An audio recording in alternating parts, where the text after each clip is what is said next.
A cobertura dessa tragédia que aconteceu com a delegação da Chapecoense, que estava viajando para Medellín, onde disputaria o primeiro jogo da final da Copa Sul-Americana contra o Atlético Nacional da Colômbia, esse jogo que aconteceria amanhã à noite. A vida passa, o tempo voará também. Antes de sair de casa, diga amém. Olhar pro céu, agradecer que vai viver, que o mundo gira sem saber o que vai fazer, e a saudade no seu peito a apertar. Olhar pro céu e ver que lá é seu lugar, e o final a gente nunca quer chegar, mas esperar que um dia isso vai mudar. A sua família deu um beijo e disse tchau, mal tu sabia que dali era o final.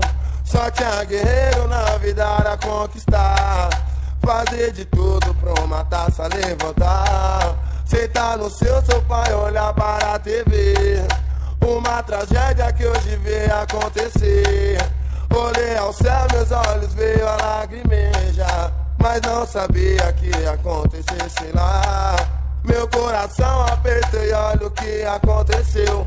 Vários irmãos que jogam bola hoje tá com Deus, e lá no céu o campeonato começou. Que muitos foi, mas hoje nunca mais voltou. Fechar os olhos, agradece Deus, amém, porque o tempo passa, a hora vai e vem. A única coisa que não dá pra voltar, se tu fechar os olhos não tem como acordar. Se tu fechar os olhos não tem como acordar.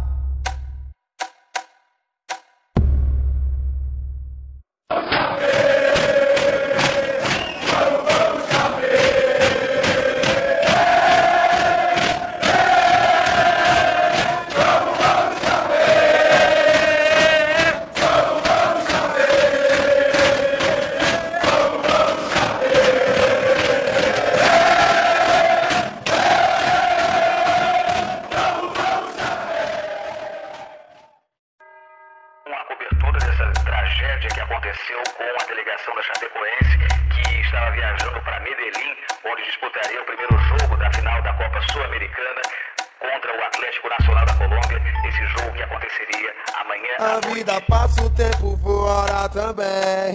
Antes de sair de casa, diga amém. Olhar pro céu, agradecer que vai viver, que o mundo gira sem saber o que vai fazer, e a saudade no seu peito a apertar. Olhar pro céu e ver que lá é seu lugar, e o final a gente nunca quer chegar, mas esperar que um dia isso vai mudar. A sua família deu um beijo e disse tchau, mal tu sabia que dali era o final. Só tinha guerreiro na vida era conquistar, fazer de tudo pra uma taça levantar. Cê tá no seu sofá e olhar para a TV, uma tragédia que hoje veio acontecer.